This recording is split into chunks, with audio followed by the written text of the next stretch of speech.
그만 더욱 간절하게 바라볼 때가 예상치 못한 고난을 만났을 때가 아닌가 싶습니다. 사람이 살면서 고난 없이 사는 삶이 없다고 하지만 나한테 막상 이렇게 닥치지 않으면 나의 일로 생각되지 않는 것 같은데요. 디모데후서 1장 7절은 이렇게 말씀합니다. 복음과 함께 고난을 받으라. 아하. 왜죠? 왜죠? 왜죠? 왜 그래야 되나요? 왜? 도대체 왜? 안 받고 싶어요? 네, 복만 받고 고난은 조금만. 조금만 그랬으면 좋겠는데 아니 신앙생활 잘하기도 힘든 세상에서 신앙생활을 잘하고 있고 착하게 살기 어려운 세상에서 착하게 살고 있고 그 정도면 됐지 왜 거기에 고난까지 불만이 많아. 감당을 해야 되는 겁니까 대체? 내 말이요. 네. 이 험한 세상에서 꽃길만 걷고 싶은 거 아니겠습니까? 근데 고난도 같이 받으시라고 하니까 힘이 좀 빠집니다, 목사님. 목사님들은 혹시 그런 생각 안 드시나요? 설교 한번 들어보시죠. 네. 우리 시절에는 딱 그러련 하고 갔어요. 네. 예, 뭐 다 그렇죠? 네. 다 그런 거죠, 사는 예, 게? 제가 꽃길만 깔아드릴게요. 오늘 말씀 듣고 꽃길 좀 걷겠습니다. 네. 이제 꽃길이 만들어지기까지 그 길이 많은 고난의 과정을 거쳤겠죠. 그냥 만들어진 건 아니고. 네. 예. 지난 시간에 이한영 목사님 할머니께서 하신 이야기를 가지고 저희가 한 시간 고난이 싫으면 가서 묻혀라. 이런 강한 말씀으로도 고난은 피할 수 없다는 걸 좀 확인하는 시간이었는데 그리스도의 고난에 참여하는 삶은 어떻게 다른 건지 오늘 고난 2부 특집에서 함께 하도록 하겠습니다. 우리 좀 정면 돌파하는 자세를 가져볼까 하는데요. 임종수 목사님, 박성민 목사님 설교를 듣고 문답 나누도록 하겠습니다.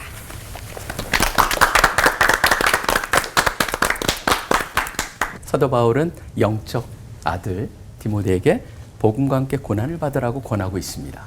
과연 이것을 어떻게 이해하며 더 중요한 거 우리한테 어떻게 적용해야 할까? 그런 질문으로 시작을 해봅니다. 먼저 제일 중요한 거는 이 표현을 정확히 의미를 한번 짚어볼 필요가 있습니다. 왜냐하면 이걸 잘못 들으면은 마치 뭐 같냐면 달콤한 사탕 먹으려면 쓴 약도 같이 먹어. 그거 같이 들리거든요. 과연 그게 맞냐라고 하는 거예요. 사실 여기서 보면 고난을 받으라라고 하는 헬라어 단어가 거기에 보면 함께라는 단어가 포함되어 있습니다. 순카코파테어라고 하는 단어인데 함께 아주 그 어려움을 겪는다라고 하는 거예요. 근데 그 함께가 사도 바울하고 연결이 돼 있냐 아니면 복음하고 연결이 돼 있냐 거기에서 해석의 차이가 있습니다. 그래서 우리 성경에는 그거를 복음하고 연결을 시켰어요. 그렇기 때문에 복음과 함께 고난을 받아라라고 돼 있는데 영어 성경을 보시면은 사도 바울이 나와 같이 너도 복음을 위해서 고난을 받으라라고 하는 해석이에요. 사실은 저는 한국 성경이 맞냐 영어 성경이 맞냐 그거를 제쳐놓고 한번 흐름을 보신다면은 영어 성경에서 선택한 그 선택이 훨씬 더 낫다고 생각을 합니다. 왜냐하면 디모데후서의 전반을 보시면요. 시작부터 뭐라고 되어 있습니까? 사도 바울이 다른 데서 한 번도 써본지 않았던 그런 표현을 써요. 그리스도 예수 안에 있는 생명의 약속대로. 그렇게 부르거든요. 생명의 약속을 얘기합니다. 그리고 나중에 4장을 가보시면은 전제와 같이 이제 내가 부어지며 떠날 시간이 가까웠다. 그게 전체 편지의 분위기예요. 사도 바울이 곧 지금 옥에서 사형을 당할 것이다라고 하는 게 집행이 순간이 가까이 온다라고 하는 걸 알고 있기 때문에 1장 시작하는데도 무슨 얘기를 합니까? 내 눈물을 생각한다. 무슨 눈물일까요? 아마 디모데가 사도 바울한테 당신이 곧 세상을 떠난다고 하니 가슴이 아픕니다라고 하는 그런 내용을 얘기하는 게 아닐까라는 생각이 들어요. 그러고 나서 또 무슨 얘기가 나냐면 바로 우리가 보는 복음과 함께 고난을 받으라라는 표현 바로 직전에 어떤 게 나오냐 하면은 이런 게 또 나와요. 하나님께서 주신 것은 두려운 마음이 아니요. 그리고 그 다음에 연속해서 주를 위하여 갇힌 자 된 나를 부끄러워하지 말고 그렇게 돼 있거든요. 그렇기 때문에 자연스럽게 어떻게 우리가 풀어갈 수가 있냐 하면 내가 지금 경험하고 있는 것처럼 나와 함께 복음을 위하여 부당한 취급을 감수해라. 저는 그렇게 보는 게 가능한 해석이라고 생각을 합니다. 사실은 여기에 담긴 말씀은 굉장히 분명합니다. 3장 12절 같은 경우에는 무릇 그리스도 예수 안에서 경건하게 살고자 하는 자는 박해를 받으리라 라고 되어 있어요. 이걸 초대교인들은 있는 그대로 받아들였습니다. 그러다 보니까 어떤 게 있습니까? 잘 아시다시피 유명한 터툴리안이라고 평신도지만 교부였던 그분이 무슨 얘기를 하냐면 이렇게 얘기하죠. 순교자들의 피가 교회에 사실은 씨앗이 됐다라고 하는 얘기를 할 정도로 있는 그대로 받아들였습니다. 결국 참신앙인의 삶이라는 건 무엇일까요? 죽음까지도 포함하는 고난을 감수하는 것이 참신앙인의 삶이라는 거죠. 솔직히 해석은 쉽습니다. 그런데 지금 이것이 어떻게 우리한테 적용이 되느냐, 21세기에. 문자 그대로의 의미가 실질적으로 적용되는 것이 세계에도 사실 많이 있어요. 어떤 나라는요, 목숨 걸고 신앙을 유지하는 분들이 있습니다. 근데 이제 문제는 우리가 살고 있는 한국은 전혀 그렇지 않다는 것이죠. 제약이 없습니다. 자, 그렇다면은 과연 이걸 어떻게 받아들여야 될까? 저는 꼭 거기만 그러냐? 그렇지 않습니다. 우리도 빈도수라든가 정도의 차이는 있을지라도 저는 궁극적으로 언젠가는 세상의 가치관과 기독교인의 가치관이 다르기 때문에 충돌이 일어나서 불이익과 함께 부당한 취급을 받을 수가 있다는 것이죠. 자, 그렇다면은 만약 그것이 이 땅에서의 크리스찬들의 삶이라면은 저는 오히려 이 말씀을 어떻게 적용하길 원하냐면 평상시에 의도적으로 고난과 어려움을 동반한 훈련이 필요하다는 것. 그런 식으로 이 가르침을 접근하기를 원합니다. 평상시에 우리가 훈련과 단련을 통해서 그런 것을 키워야 된다. 사도 바울도 그러니까 분명히 하죠. 자기의 삶을 뭐라고 비교합니까? 한마디로 말하면 나와의 싸움이다. 자기와의 싸움이라고 얘기하고 있거든요. 가장 잘 보여주는 게 고린도전서 9장의 후반부에 나오죠. 그리고 어떤 얘기를 하냐면 운동선수를 비교합니다. 운동선수를 보면은 우리 현대식으로 표현하면은 올림픽에 나가려고 얼마나 열심히 메달을 따기 위해서 하느냐. 메달을 딸 수 있고 귀한 것이다. 그렇지만 잘 보면은 그건 썩어질 거 아니냐. 근데 썩지 아니할 것을 위해서 우리는 어떻게 살아야 되겠느냐. 그러면 사도 바울은 나는 쓰는 표현이 굉장히 강합니다. 내가 내 몸을 쳐 복종케 한다라고 하는 그 표현을 27절에 쓰거든요. 근데 그 단어가 무지무지 강한 단어입니다. 뭐냐면 눈 밑을 자기 스스로가 쳐가지고 시퍼렇게 멍이 들게 한다는 표현이에요.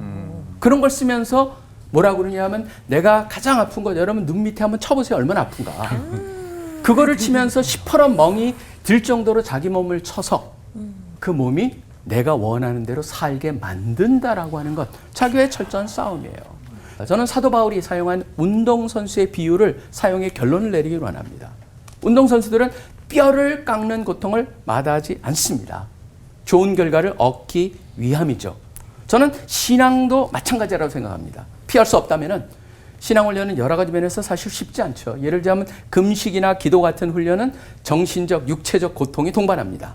그러나 그런 훈련들은 신앙과 성숙을 위해 꼭 필요한 것이며 신앙인답게 살아가기 위해서는 꼭 피할 수 없는 것이라는 것을 기억하기를 원합니다.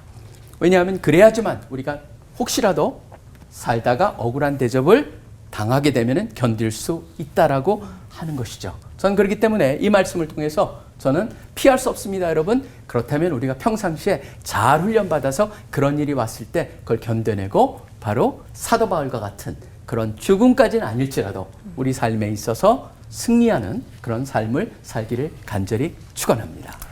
기도하겠습니다. 하나님 아버지 감사합니다. 가치관이 다르다는 이유로 여러 가지 불평등과 또 불이익을 당할 수도 있다라고 하는 것을 분명히 알고 우리가 평상시에 그렇다면 나는 어떻게 준비할 것인가를 잘 생각하면서 준비하면서 훈련받으며 살 수 있도록 도와주시옵소서. 모든 기도 예수 그리스도 이름으로 간절히 기도합니다. 아멘.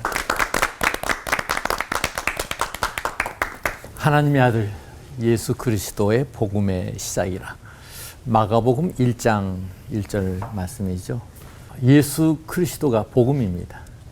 복음의 사람은 예수님을 만나고 그리고 예수님의 통치를 받으면서 그 나라와 그 의를 구하는 천국의 시민의 삶을 사는 사람들입니다. 근데 그게 쉽지 않아요. 만만치 않습니다. 예수님께서 제자들에게 그렇게 말씀하셨죠. 나를 따르려거든 자기를 부인하고 자기 십자가를 지고 나를 따르라 그러셨습니다. 자기를 부인하고 가치관을 바꾸라는 얘기입니다. 네 욕심대로 살지 말라는 그런 말씀입니다. 자기 십자가를 지고 결코 쉽지 않은 길입니다. 부르신 바 그 사명, 너를 지은 바 그 손길에 따라서 그 뜻에 따라서 살아라. 이런 말씀을 이해할 수 있을 것 같습니다. 십자가 참 힘든 길이죠. 그런데 우리는 이 흔히 십자가를 구원의 표주로만 여기는 경우가 많이 있습니다. 이 구원의 기호이기 이전에 십자가는 우리 삶의 지표가 되어야 되는 것입니다.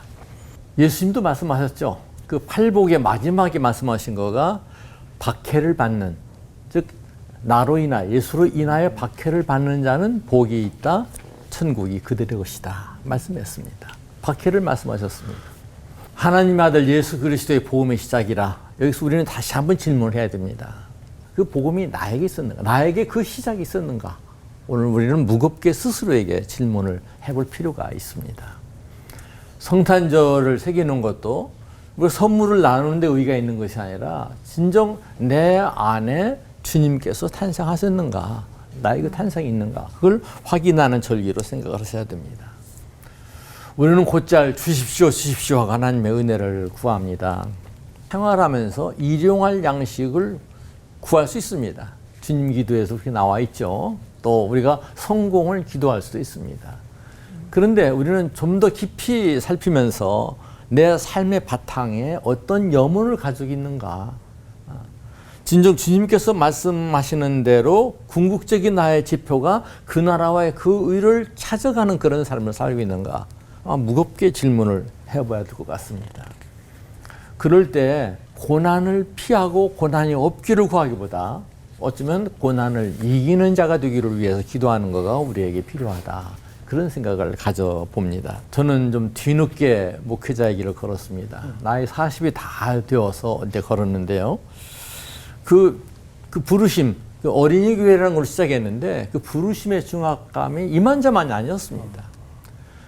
주님께 쓰임 받기를 원하는데, 넉넉히 쓰임 받고 싶은데 그게 뜻대로 잘 안 되는 것 같아요.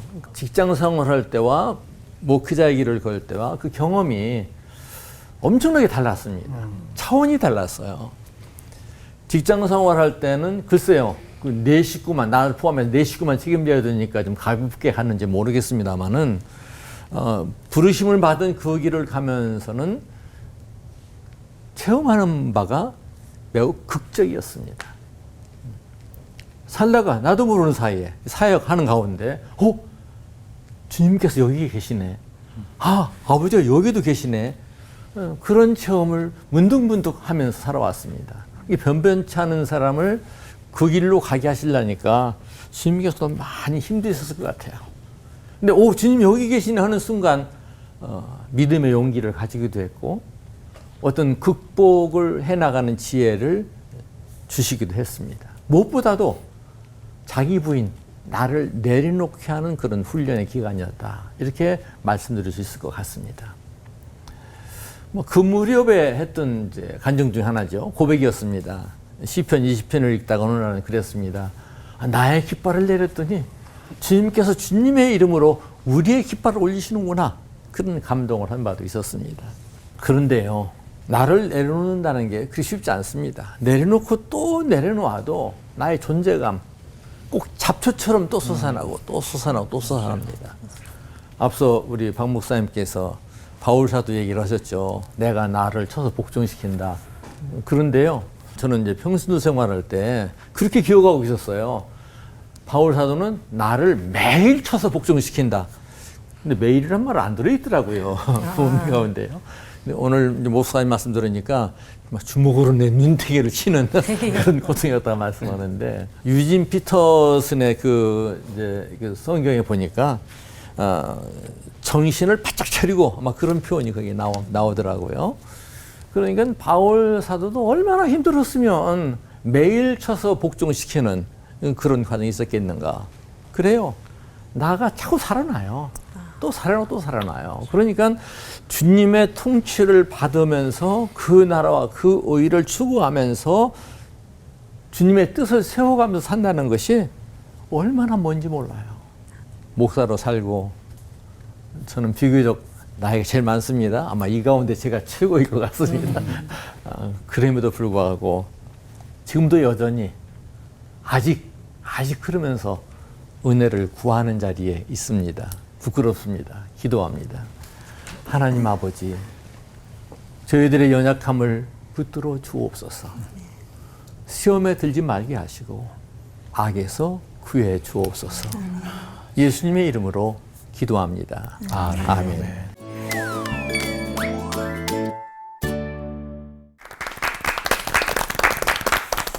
고난을 대하는 우리의 자세에 대해서 생각해보는 시간을 오늘 올포원에서 갖고 있습니다. 고난하면 피할 수 있다면 피하고만 싶은 그런 존재라고만 생각했는데 고난을 통과하면서 우리가 또 단련되고 연단되는 것도 있구나. 그리고 성숙한 그리스도인으로 마련돼 가고 단련돼 가는 그런 과정이구나라는 생각이 드는데요. 고난에 대해서 조금 새롭게 눈이 뜨여지는 것 같은 그런 기분도 들어요. 네.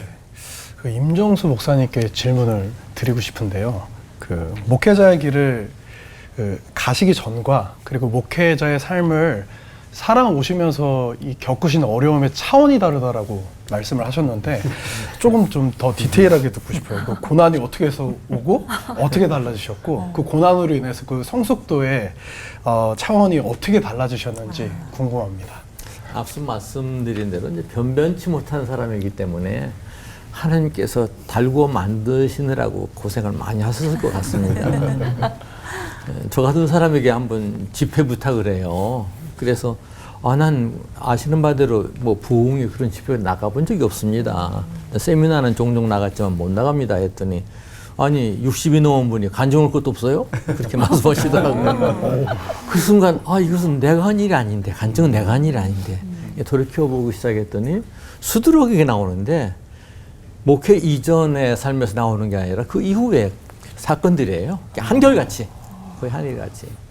예를 들어서 2000년입니다. 섣달 구음날 아내가 쓰러졌어요. 병원에 가니까 죽는다는 거예요. 사흘, 많이 사람이 일주일 산다는 거예요. 그런데 그 전날 저를 만난 사람이 있습니다. 한 달 동안에 3번째 만나는 만남이었었어요. 저한테 몇 가지 이제 부탁을 하면서 제가 20년 전에 그 교회에서 부목사를 했는데 일주일에 3번만 좀 나왔으면 좋겠다는 그런 청원이었었어요. 그러니까 3번씩이나 만났죠. 제가 대답을 할 수 없었으니까요. 이게 3번째 만나고서는 제가 은혜를 입었는데 민망해서 제가 설 지나서 나오겠습니다. 그랬죠. 그런데 섣달 구음날 쓰러진 거예요.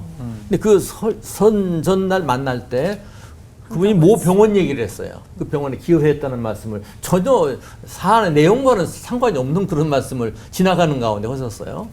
근데 그렇게 죽는다는 사람이 결국 그 모 병원에 갔습니다. 근데 설날 연휴 동안 나 그런 큰 병원이 쉰다는 건 그때 처음 알았어요. 응급실에 들어갔는데 수술 언제 해요?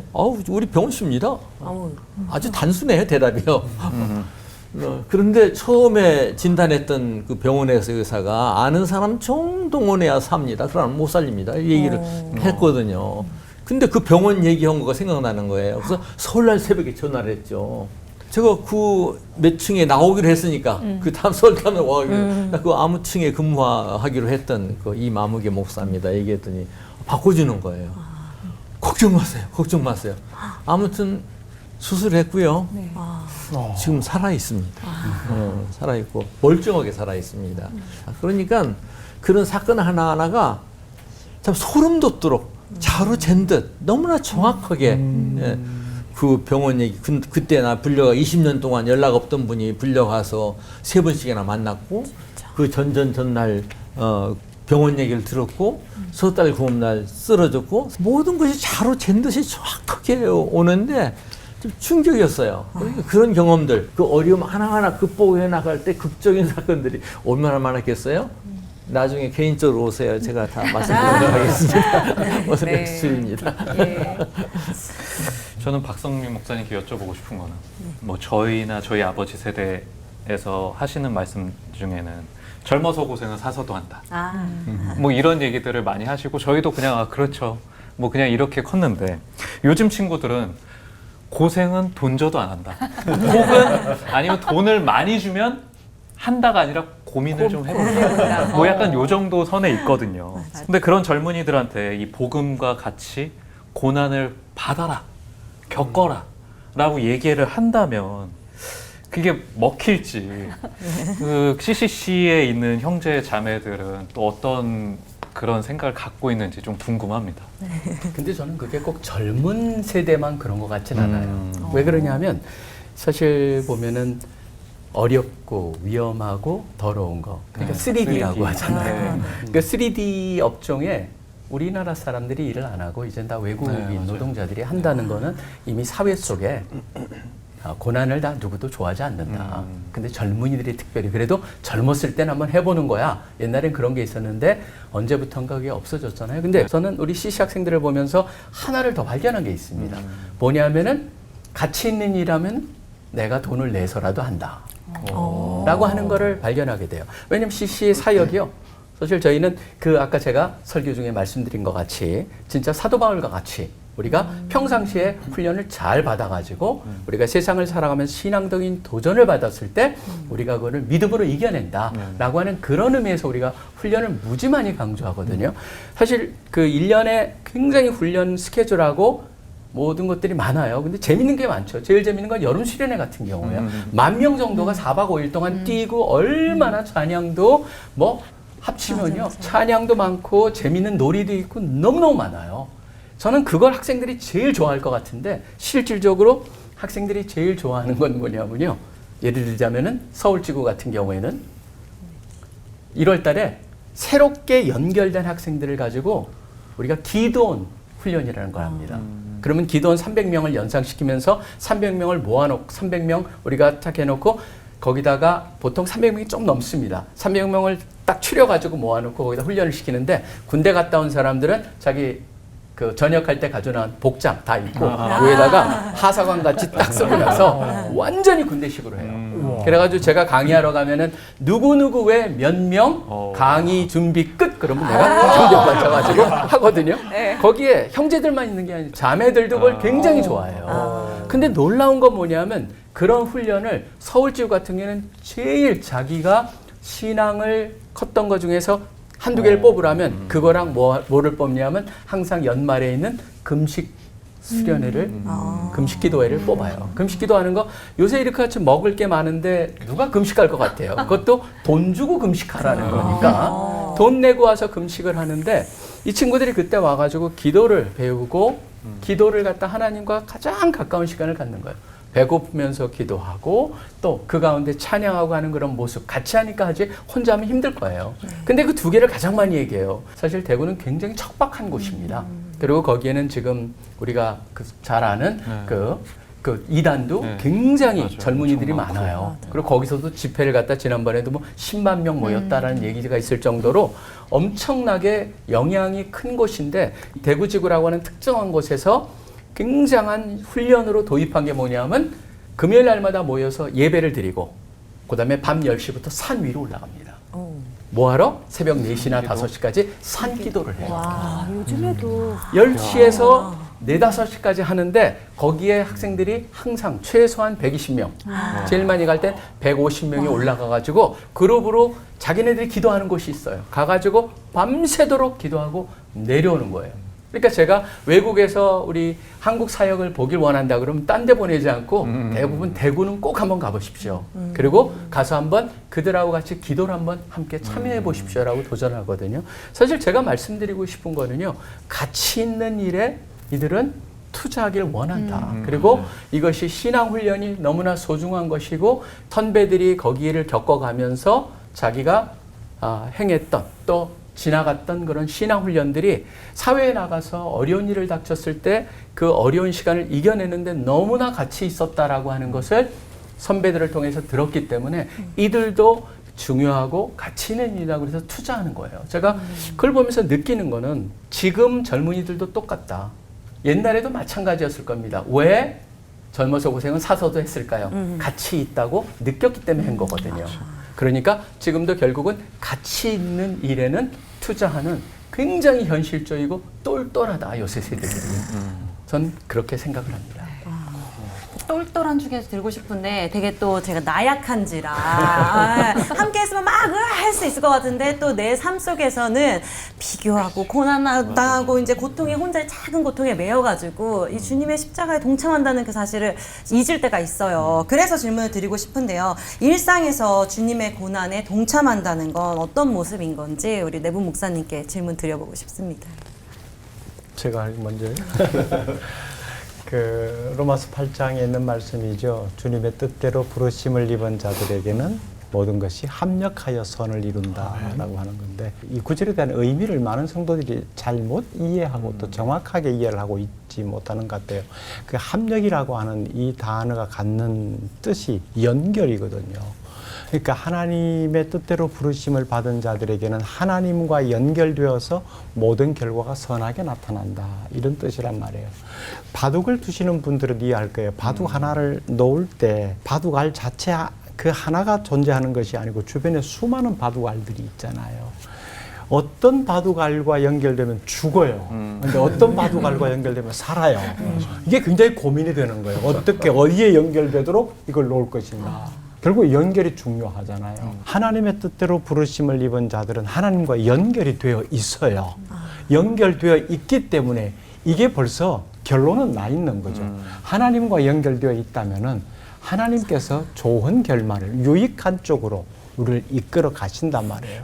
그러면 뭐 당하는 고난 이게 큰 문제가 안 되는 거죠. 함께 나누었던 그 고난에 대한 관점이 중요하다라고 하는 것과도 연결될 수 있는데 그러면은 그리스도의 남은 고난을 우리가 일상에 살면서 어떻게 채우며 살아갈 수 있느냐 이게 현실적인 문제잖아요. 바울도 그런 고백을 했죠. 그리스도의 남은 고난을 내 육체에 채운다라고요. 그럼 잘못 이해하면 예수님께서 당하신 고난이 부족했는가? 그 부족한 고난을 내가 다 채우겠다고 하는 건가? 그건 아니죠. 예수님이 왜 고난을 당하셨는가? 예수님이 고난 당하신 이유가 지금 이 현실에서 내가 당하는 고난의 이유가 되어야 된다는 거죠. 예수님이 당하신 고난의 이유는 한마디로 정리하면 하나님 나라 때문이었잖아요. 하나님 나라 꺼내지 않았으면 고난당할 이유가 없어요. 전부 하나님 나라와 관련된 것이었단 말이에요.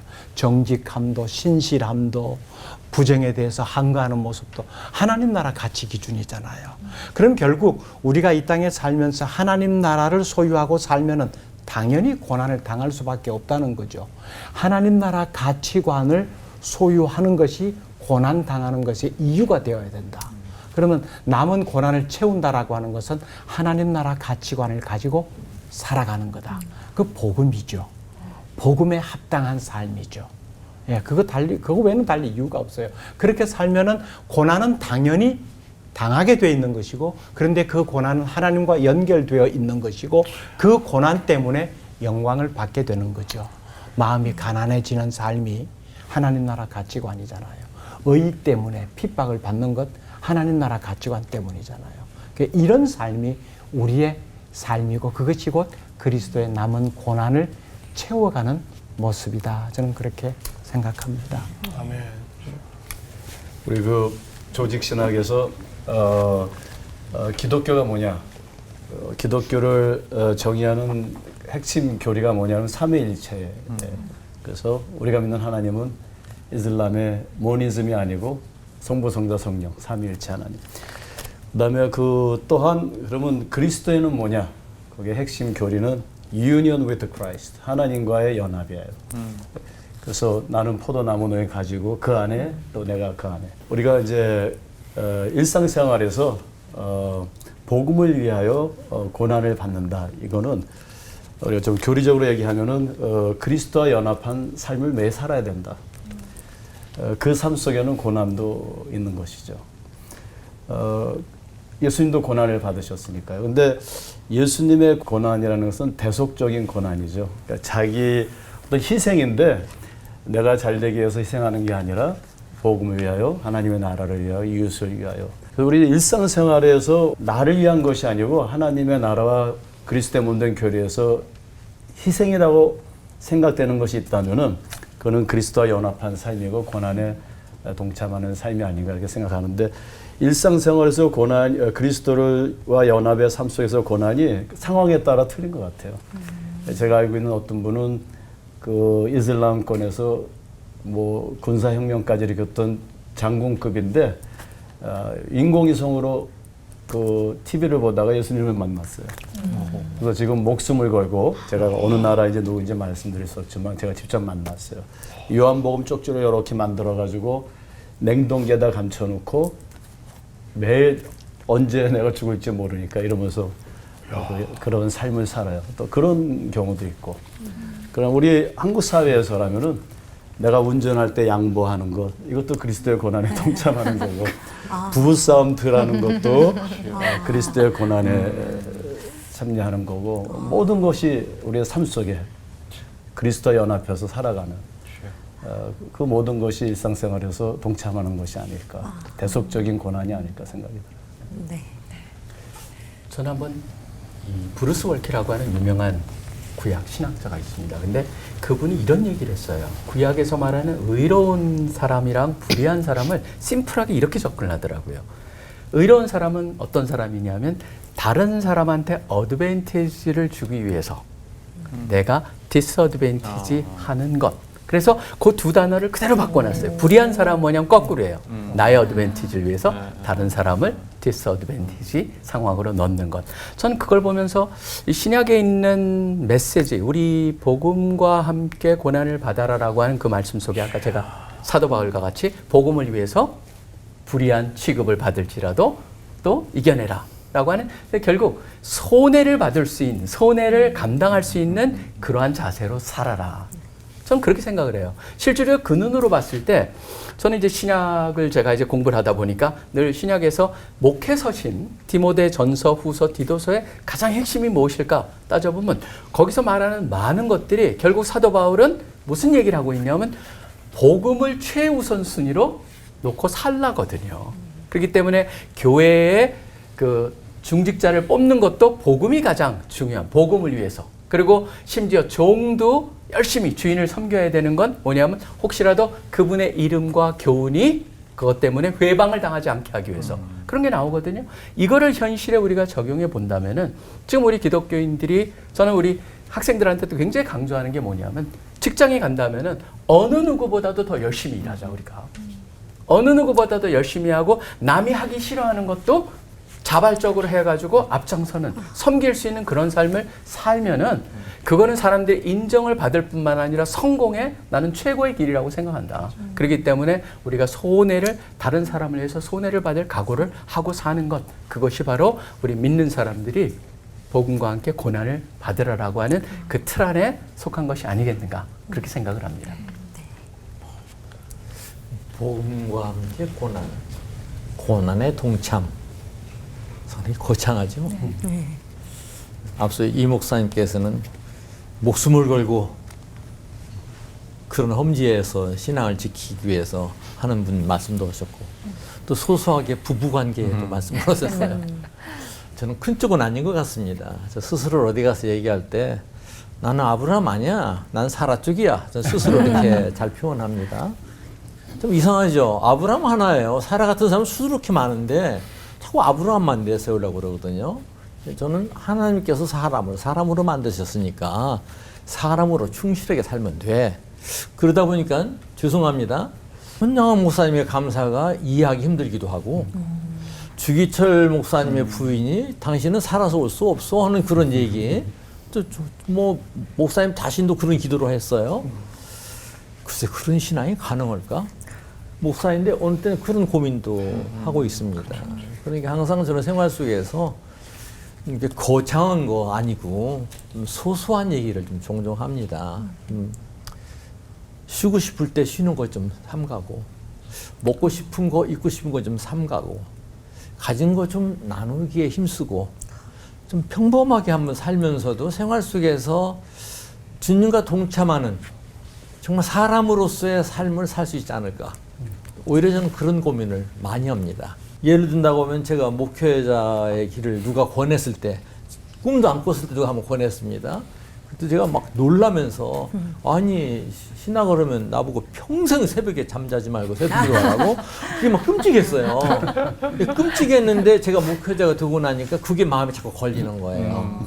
그래서 저 33년간 목회하는 동안에 새벽을 다른 그 동역자들에게 넘긴 일이 별로 없어요.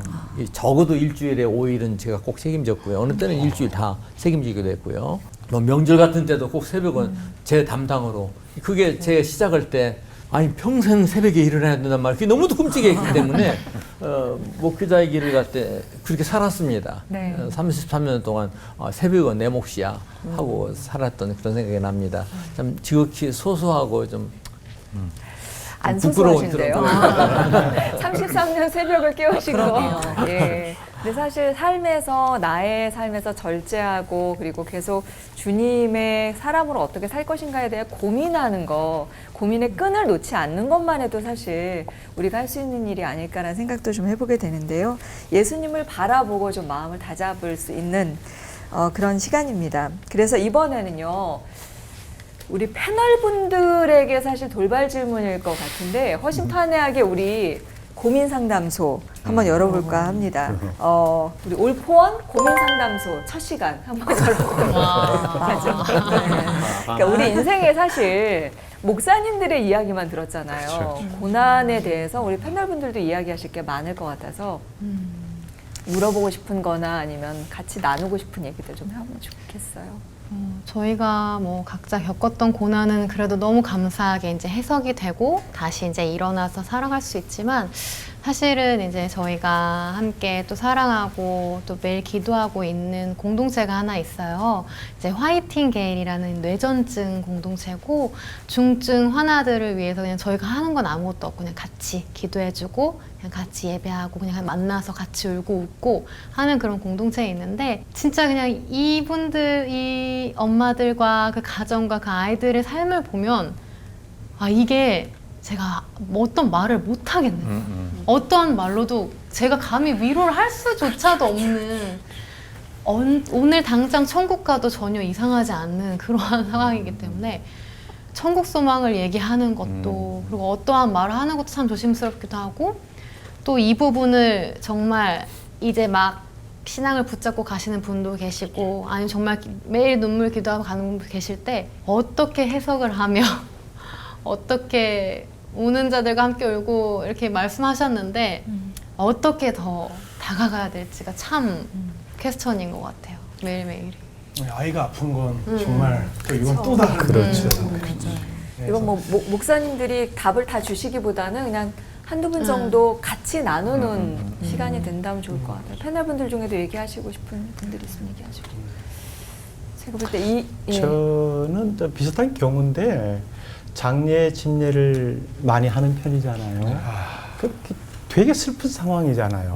근데 신앙이 있다라고 하는 이유로 울음을 되게 참아요. 그냥 참지 마세요 그래요. 막 우세요. 엉엉 우세요. 그걸 왜 참아요? 하나님의 슬픈 감정도 주셨어요. 이게 슬프잖아요. 그걸 신앙이라고 하는 것으로 더 씌워서 울고 싶은데 울지 못하는 것은 아니라고 봐요. 울어요. 그래서 아까 임 목사님 말씀하신 참 공감이 돼요. 신앙은 사소한 삶에서 그냥 자연스럽게 나타나는 거예요. 그러나 그 울음 속에도 우리가 소망이 있다는 것이 감사하죠. 그래서 울어도 울음으로 끝나지 않는 상황이 되는 거죠. 마찬가지라고 봐요. 무슨 말을 하겠어요. 그냥 다 손만 잡아주고 쓰다듬어주는 거예요. 차라리 그런 경우에는 아무 말도 안 하는 게 더 좋을 것 같아요.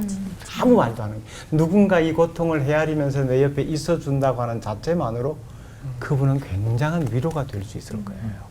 그러니까 위로한답시고 자꾸 정답을 주려고 하는 거예요. 목사로서 제가 되게 그런 상황 속에 들어가게 되면은 자꾸 그 말을 되뇌이거든요. 내가 정답을 주지 말아야지. 이거요. 신앙이 있는 사람들이 어려움을 당할 때 사실 우리는 막 절제해야 되고 표현, 억제해야 되고 그러는데 저는 우리 하나님은 그런 걸 원하시지 않는다는 걸 잘 보여준 데가 시편 전체라고 생각을 해요. 그러니까 요새 보면 인사이드 아웃이라고 하는 그 영화 이제 속편까지 나와서 그게 다 감정을 다루지 않습니까? 감정을 다루는데 저는 그걸 보면서 그런 생각을 해봤어요. 성경 전체에서 가장 감정의 언어랑 감정을 가장 잘 표현한 데가 어딜까? 시편이거든요. 근데 시편에 보면 별하별 그 시편이 다 나오는데 특별히 39편하고 88편 한번 읽어보세요. 끝부분에 보면은 기가 막혀요. 우리 성경하고 영어랑 놔두고 보면요. 39편 같은 끝을 뭐라고 하냐면 하나님 저 좀 고만 놔두세요로 끝나요. 그러니까 만약 힘들다는 걸 하나님 앞에 그대로 토해내거든요. 88편 같은 경우에는 심지어 어떤 얘기 하냐면은 하나님 저 힘들고 외로워요. 지금 어둠만이 저의 유일한 친구예요로 끝이 나요. 근데 저는 시편 전체가 마지막에 가면 다 어디로 갑니까? 146부터 150까지는 다 시작이 할렐루야로 시작해서 할렐루야로 끝을 나거든요.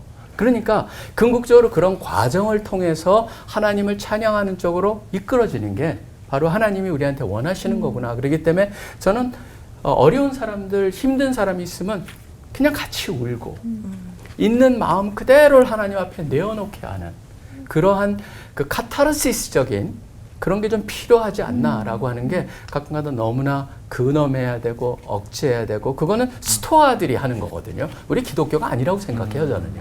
있는 그대로 하나님 앞에 토해낼 수 있도록 우리가 도와주고 우리도 들어주면서 함께 울고 아까도 그런 말씀 나왔는데 그렇게 하는 게 좀 필요하지 않을까라는 생각을 해봅니다. 감사합니다. 저는 그랬거든요. 신앙생활을 하면서 많이 참아오는 거, 많이 절제하는 거, 나를 이렇게 억누르는 거.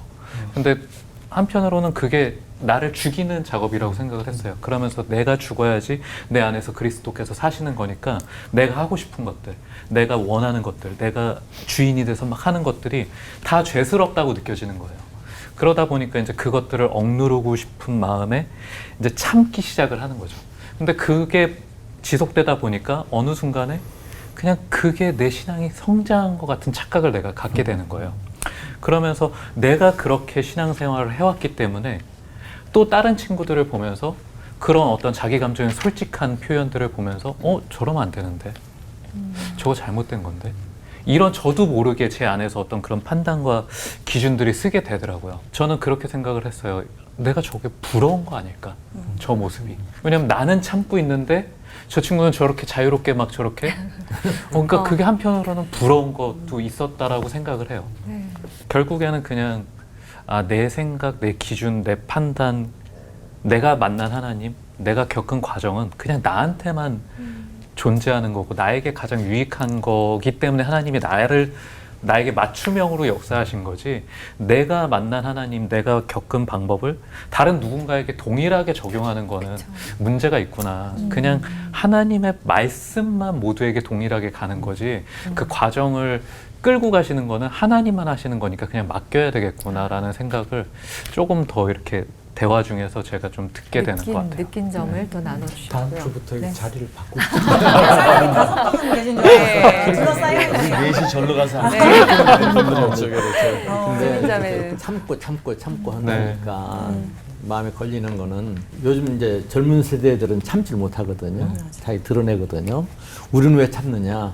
얼마 전에 내 조카 아이가 젊은 여자 아이가 책을 하나 냈는데 저한테 보내줬어요.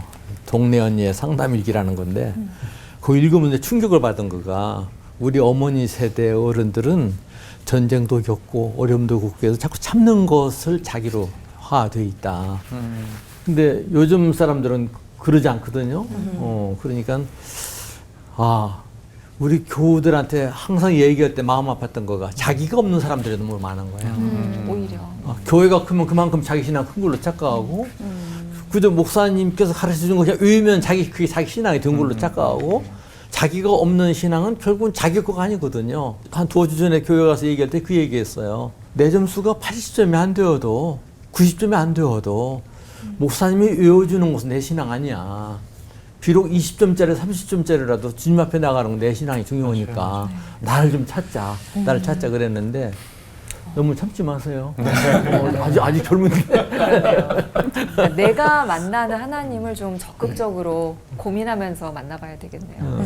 심지어는 저는 정말 막 상담소처럼 상담을 해보고 싶었던 일이 있거든요. 요새도 계속 하는 건데 엄마로서 살고 있고 아내로서 살고 있고 근데 저는 모태신앙이 아니고 아직도 양가 부모님들 다 전혀 신앙이 없으세요. 그래서 물어볼 것도 잘 없는 것 같고 혼자 이겨내려고만 하고 있어서 마음이 굉장히 괴로운데 이게 또 제가 자기 연민으로 빠지더라고요. 그래서 제가 육아를 하면서 돈도 벌어야 된다는 생각이 갖고 있어가지고 육아를 하고 있는 것도 어쨌든 막 감사한데 자꾸 이 비교 의식에서 나오는 주변 사람들 너무 잘 되고 있고 너무 돈을 잘 벌고 있고 저희는 양쪽 다 프리랜서기 때문에 돈을 누군가 하나 안 벌면 이제 또 당장에 학원비가 없어지고 또 막 이런 상황이 생기더라고요. 그래서 아이를 너무 잘 키우고 감사인 건 알겠는데 여기에 또 막 매여가지고 돈 걱정을 안 하고 있다가 갑자기 또 돈이 없어. 그럼 빨리 또 같이 고민하다 보면 뭐라도 좀 해. 막 이제 생각이 들면 뭐부터 해야 될지 잘 모르겠고 그렇다고 내가 지금 아이를 굉장히 잘 보고 있나? 그것도 아닌 것 같고 갑자기 막 우울감으로 빠지는 거예요. 그래서 이 영향력이 아이들한테 또 가면 안 되니까 또 참고 그래서 이게 마음속에 감사와 이 상황에 대한 평안이 전혀 없어질 때가 있거든요. 그래서 이런 부분 어떻게 뛰쳐나가야 될지 나 진짜 모르겠다. 다 내 잘못 같고 다 어떻게 뚫어나갈지 모르겠다. 나 진짜 상담을 받고 싶다. 막 신랑한테도 이런 얘기를 한 적이 있는데 네. 많은 엄마들이 이렇게 느끼고 있더라고요. 그래서 벌었던 사람이 결혼을 하니까 내가 아무것도 아닌 사람이 되어 있는 것 같은. 그래서 요새 이렇게 살아가고 있는 많은 엄마들에게 또 힘을 주셨으면 좋겠습니다. 이 목사님은? 참 어려운 질문으로 제가 엄마가 아니라 맞아요. 저도 이제 뭐 한때는 이제 애가 태어났는데 걔는 이제 할머니 할아버지한테 맡겼고 저는 이제 밤에는 빨래방 가서 밤 9시부터 새벽 아침 6시까지 아르바이트를 하고 신대원에 가서는 이제 앞자리에서 매일 졸았고요. 막 졸면은 미국 교수님이 너 앞에 와서 조냐고 또 제 아내도 공부하면서 또 아르바이트를 하고 그렇게 살았어요. 그렇게 살았는데 그 대신 우리의 최선을 다해야죠. 그죠? 그러니까 우리가 저는 이렇게 생각해요. 하나님께서 오주 만물에 어떤 규칙이나 질서를 세워놓으셨기 때문에 우리가 그 안에서 최선을 다하는 것. 그 안에서 최선을 다하는 무슨 기적이 일어나기를 그냥 자동으로 하나님께서 마음의 편안을 주시기를 그런 게 아니라 그런 상황에서 뭐 아르바이트도 열심히 했고 또 애기도 제가 오죽하면 우리 애가요 할머니하고만 미국에서 자라나면서 서버브에 사람 한 명도 없잖아요. 항상 할머니하고 사극 비디오만 봐가지고 주말에 데리러 가면은 아빠 성이 망극하옵나이다 이렇게 저한테 인사를 했어요. 그런데 그렇게 참 뭔가 규칙 없고 어떻게 보면은 그런 삶을 살았지만 제가 한 가지 신뢰했던 건 있어요. 내가 최선을 다할 것이고 또 그러면은 하나님께서 분명히 그러니까 여기서 이제 우리가 하나님을 인정해야 돼요. 합력해서 선을 이루어 주실 것이다. 아멘. 이렇게 하고서 뭐 제 아내는 나름대로 그때 그 새벽에 가서 학교 가서 또 밤 늦게 오고 또 애기는 저기다 맡기고 교회 봉사하고 공부하고 또 제가 그때 월급이 500불이었어요.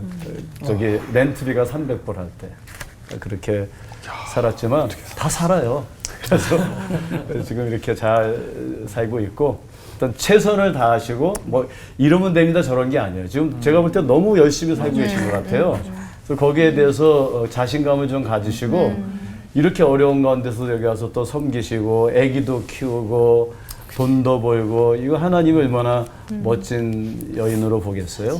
그러니까 겁먹지 마시고 그냥 그렇게 사세요.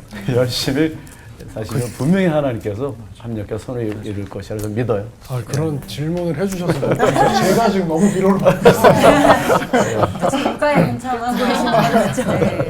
한창 힘들 때를 지나고 있기 때문에 지금 겪는 그 마음을 솔직하게 또 나눠주신 것 같아요. 네.